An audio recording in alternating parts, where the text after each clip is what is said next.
רפואה שלמה. שלמה חזן בפילי. אנשים ישתחררו רפואה שלמה, אמן. אנשים ישתחררו רפואה שלמה. רבי שאול בן זוהרה שרף, oui.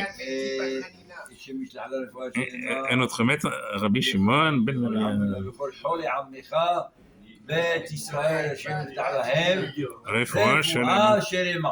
אמן. פטריק oui, Patrick Ben Guigui. יפתח לו, רפואה שלמה. רפואה שלמה. כל עמך בישראל. Alors, chers amis, on s'arrête quelques minutes simplement pour savoir qui est la personnalité de David Ameller, puisqu'on parle de lui, on va parler de lui le jour de sa naissance. À Shavuot. Il est né à Shavuot, il est décédé à Shavuot. Shavuot est décédé quel jour? C'est quel jour? Shabbat, bravo. Shabbat, il est décédé Shabbat. Il n'y a pas que lui qui est décédé Shabbat. Il y a encore deux autres personnes qui sont décédées Shabbat. C'est qui? Hein? Moshe Rabbeinu et qui encore? Yosef Hatzadik.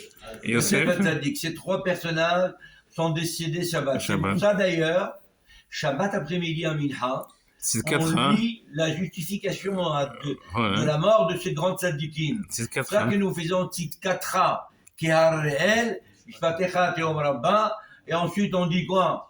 Le deuxième, oui.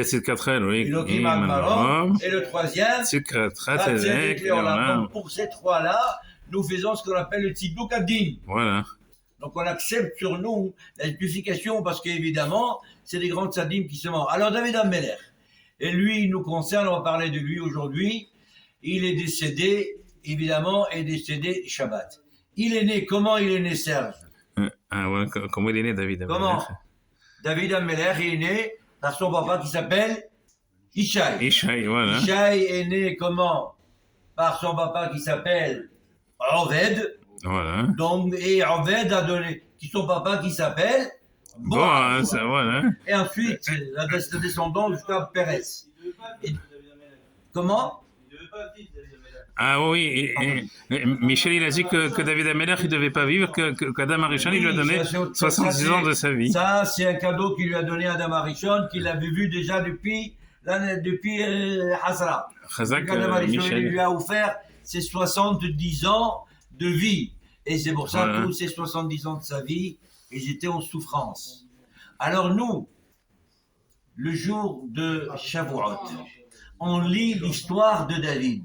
De Ruth. On lit comment David il est né, d'où il vient, qui c'est sa famille. On lit l'histoire de Ruth. Pourquoi on lit l'histoire de Ruth? Pour avoir la belle feuille de Ruth. Parce que tout le monde disait à cette époque, il y avait des rumeurs. Voilà. Quelles étaient les rumeurs, Serge? Il disait que le roi David n'était pas juif. Bah oui. Du fait que quoi? Et comme il a dit que sa maman Ruth, elle vient de quel pays?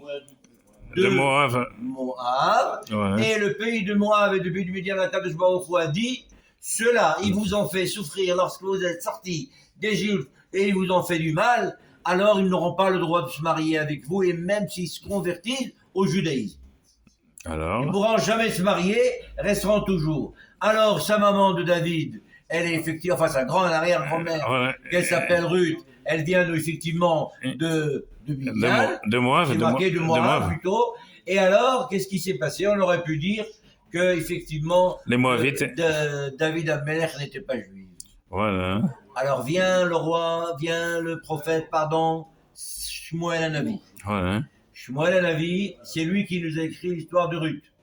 Et il nous a écrit les détails comme quoi David est un juif. Comment? Du fait que l'interdiction que nous connaissons de ne pas se marier avec Moabites et les Midianites, seulement pour ceux qui vous ont fait souffrir. Les hommes. Qui c'est qui fait souffrir? Qui c'est qui va à la guerre? Les hommes. Les hommes et pas les femmes. Voilà. Alors l'interdiction était sur les hommes et pas les femmes. Ammonites et le Ammonite. Moabites et le Moabite. Et donc, comment elle s'appelle? Ruth est une bonne juive et automatiquement David Ameller, et c'est pourquoi que nous rappelons tout ça ce jour-là de Shavuot.